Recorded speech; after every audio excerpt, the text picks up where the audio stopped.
Assalamualaikum warahmatullahi wabarakatuh. Perkenalkan, nama saya Nani Komaria. Saya berasal dari Karawang, Jawa Barat. Saya mahasiswi PPG dalam jabatan kategori 1 gelombang 2 tahun 2022 dari LPTK Siliwangi, Bandung.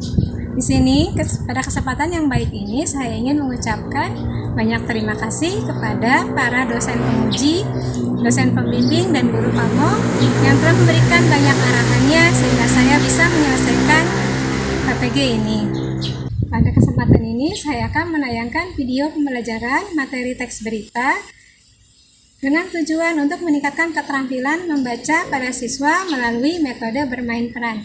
Semoga video pembelajaran ini bermanfaat bagi kita semua. Saya ucapkan terima kasih. Wassalamualaikum warahmatullahi wabarakatuh. Salam PPG Indonesia. Senyum, salam, sapa, semangat, sukses, surga. Amin.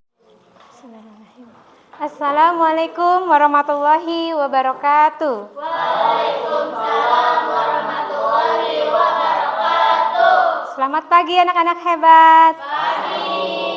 Apa kabar kalian? Alhamdulillah. Alhamdulillah. Adakah teman kalian tidak masuk hari ini? Ada. Oke, siapa? Asep. Asep, kemana Asep? Rapat. Rapat OSIS. Ya, ada lagi yang tidak masuk? Harit, kenapa dia? Pulang. Kenapa? Wah, pulang. Ya, mau. Semoga apabila ada yang sakit, semoga segera diberikan kesembuhan ya. Dan yang ada keperluan, semoga dilancarkan keperluannya. Amin. Oke. Sebelum kita belajar, mari kita berdoa yang dipimpin oleh Niken. Silakan, Neng. Baca doa mulai. Bismillahirrahmanirrahim. Alhamdulillahi rabbil alamin. Ar-Rahmanir-Rahim. Maliki yaumiddin. Iyyaka na'budu wa iyyaka nasta'in. Ihdinas siratal mustaqim. Siratal ladzina an'amta 'alaihim ghairil maghdubi 'alaihim waladdallin. Rabbighfirli wa liwalidayya amin. Sadaqallahul azim. Memberi salam. Assalamualaikum warahmatullahi wabarakatuh. Waalaikumsalam warahmatullahi wabarakatuh. Ya. Oke, anak-anak baiklah. Minggu lalu kita sudah belajar tentang pengertian teks berita, ya, dan unsur-unsurnya. Coba Ibu mau tahu nih, siapa yang bisa menyebutkan pengertian dari teks berita? Angkat tangan. Ayo. Oke, Zahra. Teks berita adalah teks yang berisi sebuah informasi atau peristiwa yang berada di sekitar kita. Oke, alhamdulillah. Tepuk tangan. Ya. Betul ya. Teks berita adalah teks yang berisi informasi tentang sebuah peristiwa atau kejadian di sekitar kita. Nah, sekarang siapa yang masih ingat dan bisa menyebutkan unsur-unsur teks berita yang terkandung di dalam rumus 5W1H? Oke, Neng Silva. Oke, siapa lagi yang bisa? Baru satu. Watt kedua? Oke, watt ketiga? Oke, pintar. 4. Oke, siap. 5. Satu lagi. Where? Di mana? Terakhir nih. How, bagaimana? Betul. Terima kasih. Tepuk tangan lagi. Ya, alhamdulillah. 5W1H. Kita ulang ya. Ada what, apa? Why, mengapa? Who, siapa? When, kapan? Where, di mana? Terakhir, how, bagaimana? Alhamdulillah. Oke, sekarang materi hari ini akan Ibu lanjutkan dengan struktur teks berita. bagian-bagian tubuh dari teks berita. Ini terbagi atas 3 ya. Pertama itu orientasi atau pendahuluan. Nah, yang kedua itu ada peristiwa. Jadi peristiwa apa aja yang ada dalam berita tersebut. Dan yang ketiga adalah sumber berita. Dari mana kita dapat berita tersebut. Masih, oke. Ya, kita lanjutkan ya. Nah, setelah kita mengetahui struktur dari teks berita yang 3 itu, nah, untuk hari ini tujuan pembelajaran yang akan kita pelajari hari ini adalah 1. Menelaah struktur dan kebahasaan teks berita, dan yang kedua menyajikan data dan informasi dalam bentuk teks berita secara lisan dan tulisan dengan memperhatikan strukturnya. Dan aspek lisan terdiri dari lafal, pengucapan kalian nanti ketika membacakan berita, intonasi, berarti suara nada suara kalian, mimik yang ketiga, ekspresi wajah, dan terakhir kinesik, gerak tubuh kalian ya. Nanti ketika ada pembacaan sebuah berita secara lisan, gerak tubuh, ingat ya, bolehlah kamu tangannya gerak-gerakan gitu. Sampai sini paham? Oke, kita lanjutkan ya, sebentar. Nah, sudah itu harusnya kalian menonton film. Gak apa-apa. Ya, kita lanjutkan dengan pembagian LKPD ya. Ini ada tugas untuk kalian. Tugas ini dikerjakan per kelompok. Di sini kamu akan disuruh dicari, di sini tulislah langkah-langkah menulis teks berita. Yang kedua, carilah dan tuliskan sebuah teks berita yang kamu dapatkan tersebut bersama kelompok. Lalu yang ketiga, bacakan seperti sebagai seorang penyiar televisi dengan memperhatikan aspek lisan yang tadi. Ada pelafalan, intonasi, mimik, dan kinesik. Paham sampai sini? Nah, untuk sumber beritanya boleh buka modulnya, boleh buka internet. Ya, kita cari boleh di internet. Silakan berkelompok.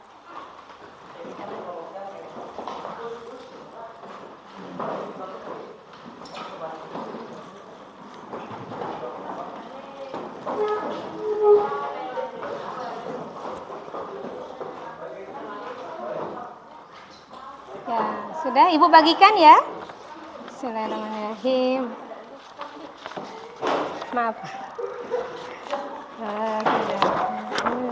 Boleh dikasih nama dulu, nama anggota kelompoknya? Iya, bentar sayang. Ini silakan. Kelompok tidak hidup gider. Ya, nama kelompoknya. Boleh kalian isi dulu.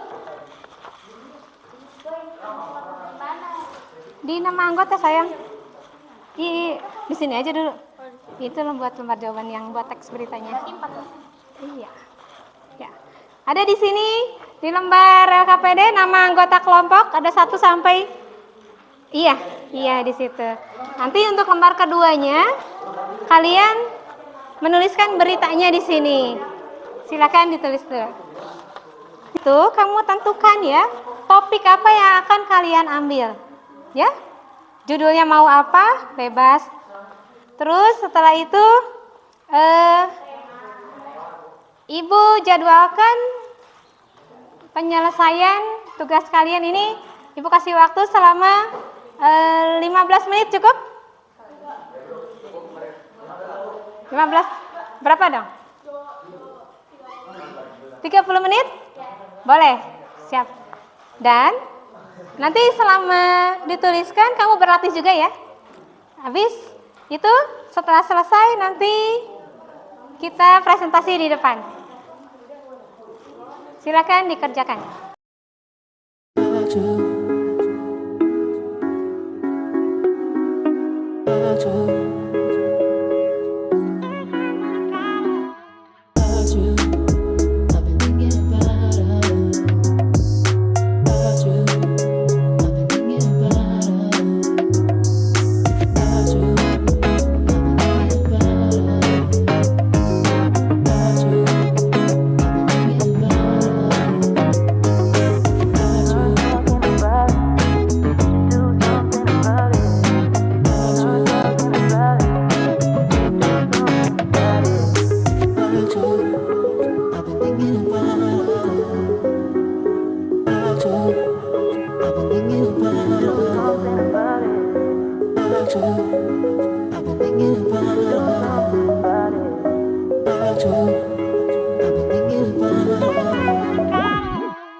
I've been thinking about it. About you. I've been thinking about it. About you. I've been thinking about it. About you.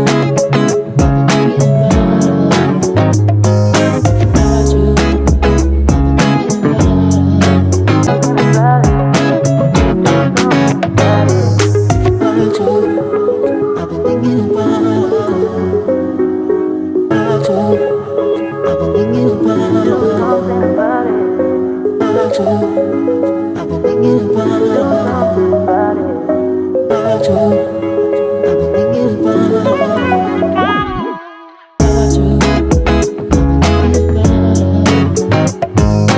About you. I've been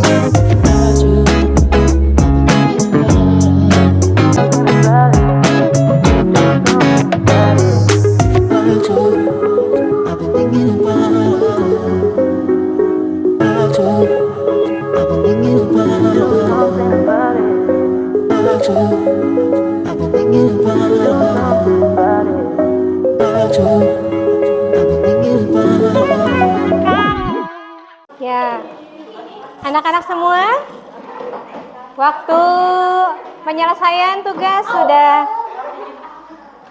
berakhir ya. Nah, mari kita lihat hasilnya. Laporan berita yang kalian telah susun itu, kalian presentasikan di depan. Oke, siapa yang sudah siap duluan? Angkat tangannya. Kelompok mana nih? Ayo, kelompok mana yang sudah siap? Oke, kelompok 3 silakan maju ke depan. Waalaikumsalam warahmatullahi wabarakatuh. Selamat siang pemirsa setia. Sekilas info kembali hadir di hadapan Anda.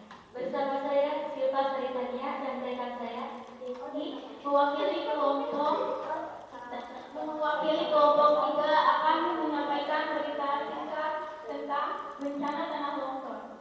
Bencana tanah longsor di Kampung Rawa, Desa Kanoman, Kecamatan Cibubur, Kabupaten Cianjur, Jawa Barat pada Selasa 8 Oktober 2019 petang. Menelan 2 korban jiwa dan 3 rumah ambruk. Kedua korban atas nama Hendrik yang berumur 21 tahun dan Siti yang berumur 20 tahun merupakan pasangan suami istri yang baru menikah bulan lalu. Kasus itu juga tidak cepat menyelamatkan diri saat material longsoran dari tebing sawah tinggi 30. Demikian sekilas info hari ini. Saya atas nama Silva Saritania bersama rekan saya Siti pamit undur diri. Selamat menjalankan aktivitas Anda. Selamat siang dan sampai jumpa. Oke, tepuk tangan.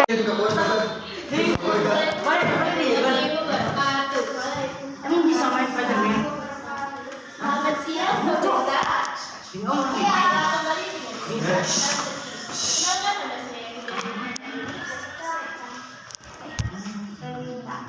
berita terkini telah terjadi kebakaran di Desa Purwawi, namun hingga pada tanggal 13 Maret lalu sekitar 3 rumah ikut terbakar dan menyebabkan 4 orang luka. Beruntung tidak ada korban jiwa dalam peristiwa ini. Penyebab kebakaran diakibatkan oleh bocornya tabung gas milik seorang warga. Proses pemadaman api cukup sulit karena api dengan mudah merambat ke rumah warga lain dan lingkungan padat. Sekian berita singkat dari kami. Kita pamit undur diri. Wassalamualaikum warahmatullahi wabarakatuh. Makasih ya, semuanya sudah tampil dengan baik. Kalian membacakan berita dengan penuh penghayatan. Ya, nanti semoga bisa lebih baik lagi untuk penampilan selanjutnya. Nah, untuk semuanya ya, setiap kelompok sudah memberikan presentasinya. Bagus ya. Ayo, untuk apa selanjutnya? Nah, Ibu mau memberikan evaluasi. Dari mulai kita belajar sampai tadi pembacaan berita. Oke, evaluasi hari ini. Siapa yang bisa menyebutkan tema kita hari ini? Tema belajar kita hari ini tentang apa? Tentang teks berita. Apa saja yang ada di dalam teks berita itu? Ada tema, tempat, oke, what ya? Apa aja tadi? What, when, who, where, how, why. Oke, betul. Ya, terus ada 3 struktur ya. Strukturnya terbagi 3. Tadi ada 1, orientasi atau awal berita. Ada peristiwa di dalam berita terakhir. Ada sumber berita. Oke. Untuk mengetahui pemahaman kalian, coba silakan dibuka Google Form-nya. Ya, siapkan. Di sana ada refleksi, ada kegiatan refleksi yang harus kalian isi. Ya, silakan isi. Ibu kasih waktu 5 menit saja. Oke.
Oke, terima kasih ya. Nanti dibaca hasil refleksi kalian ya. Oke, untuk selanjutnya karena kita sudah selesai materi hari ini, sebelum kita akhiri, mari kita berdoa terlebih dahulu. Siap? Baca doa dalam hati, mulai.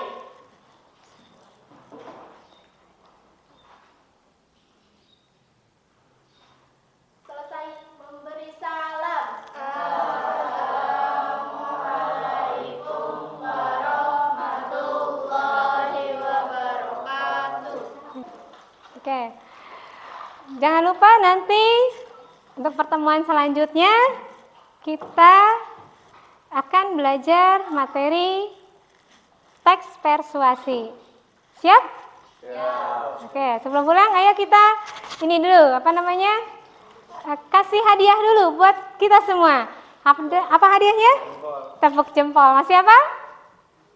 Oke, masih apa ya? Tepuk jempol. Jempol kanan, jempol kiri, 100. Nilainya berapa? 1. Oke, tepuk tangan buat kita semua. Silahkan pulang. Baris 1. Baiklah anak-anak, materi hari ini kita akan belajar dengan tujuan pembelajaran seperti berikut ya. 1. KD32 menelaah struktur dan kebahasaan teks berita, membanggakan dan motivasi yang dibaca. Yang kedua adalah KD4.2 menyajikan data dan informasi dalam bentuk teks berita secara lisan dan tulis dengan memperhatikan struktur kebahasaan atau aspek lisan, lafal, intonasi, mimik, dan kinesi. Ya, selanjutnya, nah ini adalah materi hari ini. Ya, pengertian teks berita dan struktur teks berita.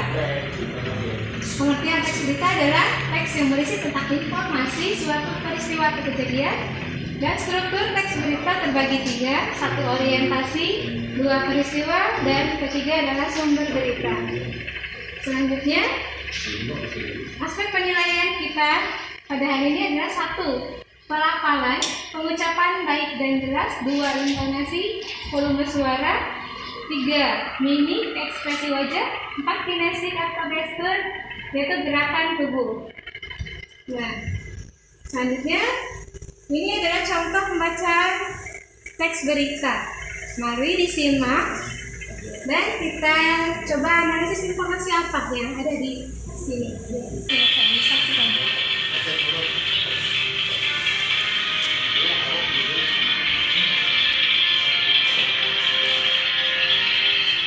Assalamualaikum warahmatullahi Nah, ini dia mah ya. wabarakatuh. Kuna nongkrong di situ nggak? Bebas. Kelas Info kembali hadir di hadapan Anda yang akan memberikan berita terhangat, teraktual, dan terpercaya. Bersama saya, Putri Iwa, mari kita simak berita berikut ini.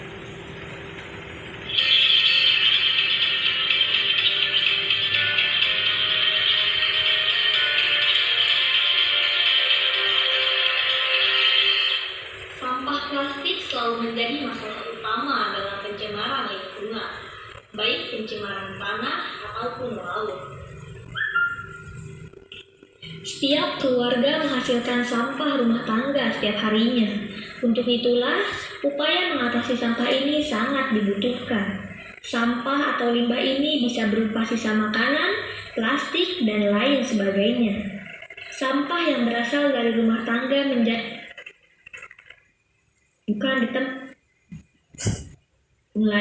sampah yang dihasilkan dari tanaman atau pepohonan seperti dedaunan yang berguguran atau bunga yang sudah kering. Banyaknya sampah yang dihasilkan oleh manusia setiap harinya berdampak buruk bagi lingkungan sekitarnya. Daur ulang merupakan upaya untuk mengolah barang atau benda yang sudah tidak digunakan untuk dimanfaatkan kembali. Demikian Skills Info hari ini. Saya atas nama Putri Iwa pamit undur diri. Selamat menjalankan aktivitas Anda. Selamat pagi dan sampai jumpa. Assalamualaikum warahmatullahi wabarakatuh. Ya, tadi videonya sudah diputar. Nah, coba kalian analisis ya, informasi apa yang ada di dalam teks berita tersebut.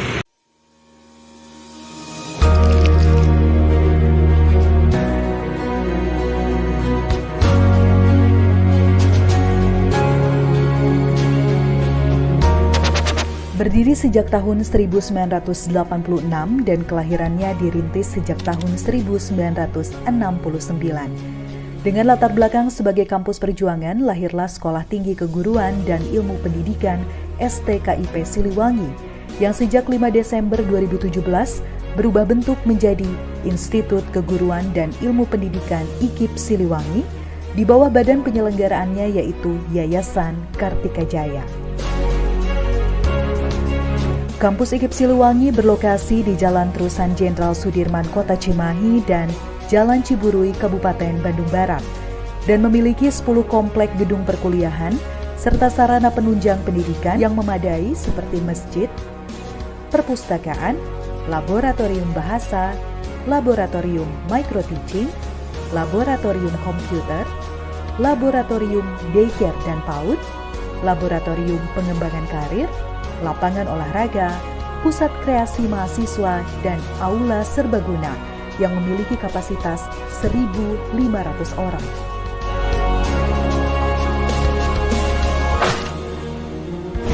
Saat ini terdapat 11 program studi di IKIP Siliwangi yang terdiri dari 7 program studi S1, 3 program studi S2, dan 1 program studi profesi.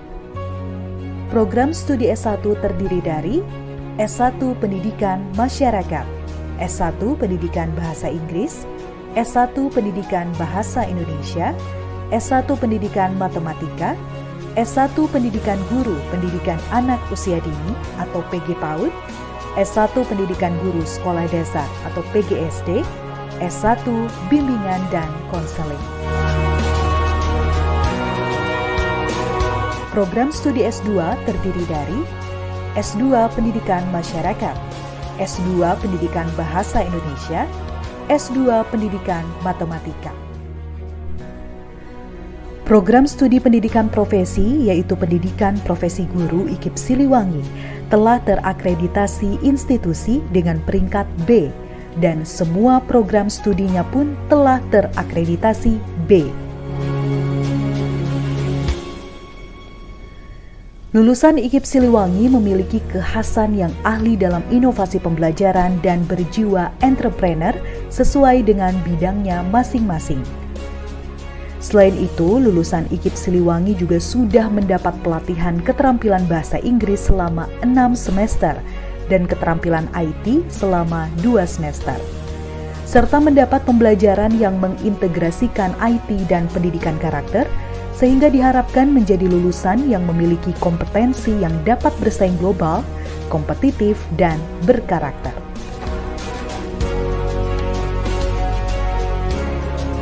Beragamnya kegiatan kemahasiswaan baik internal maupun eksternal semakin memperkaya pengalaman dan pendalaman kompetensi lulusan IKIP Siliwangi Bandung. Kegiatan kemahasiswaan eksternal untuk melatih kemandirian mahasiswa dan kewirausahaan kampus meliputi lomba-lomba yang melibatkan masyarakat luar serta international field study. Dengan didukung oleh dosen-dosen tetap yang kompeten di bidangnya dengan jumlah mahasiswa aktif sekitar 5.000 sampai 6.000 orang setiap periodenya, IKIP Siliwangi selalu mengembangkan kegiatan Tridharma perguruan tinggi secara konsisten dan terukur. Melakukan pembelajaran yang inovatif berbasis penelitian, melakukan penelitian untuk memecahkan masalah-masalah pendidikan dan masyarakat, dan melakukan pengabdian pada masyarakat berupa penyuluhan-penyuluhan, bakti sosial, bimbel gratis untuk siswa sekolah dasar, SMP, dan SMA, serta gerakan IKIP Siliwangi Mengajar di daerah pelosok-pelosok Jawa Barat. Rasio dosen dan mahasiswa semua program studi selalu diusahakan untuk berada pada rasio ideal, sehingga tercipta suasana akademik yang kondusif yang menjadikan IKIP Siliwangi dipercaya untuk menerima hibah-hibah dan beasiswa-beasiswa untuk mahasiswa dari berbagai instansi, serta menjadi daya tarik dunia luar baik itu sesama perguruan tinggi, para pakar, dan sekolah-sekolah untuk bersama-sama melakukan inovasi dan studi banding di IKIP Siliwangi.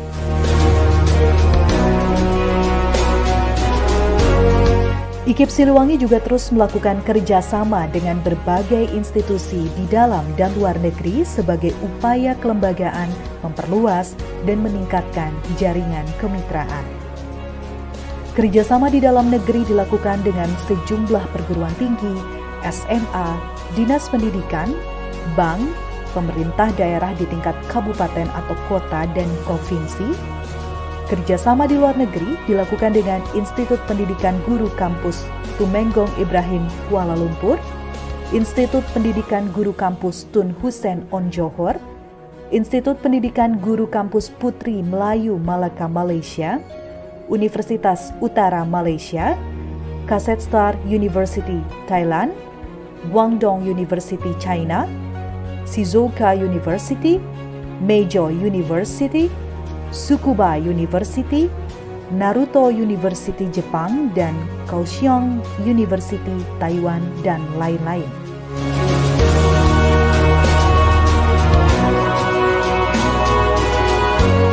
Dengan moto juang, Innovative Campus, berkualitas, biaya pas, IKIP Siliwangi mengembangkan kepemimpinan publik, organisasi, dan operasional yang kuat untuk pencapaian visi dan misi IKIP Siliwangi yang dikristalkan sebagai jalur perjuangan menuju smart, inovatif, green, and clean campus pada tahun 2021-2025.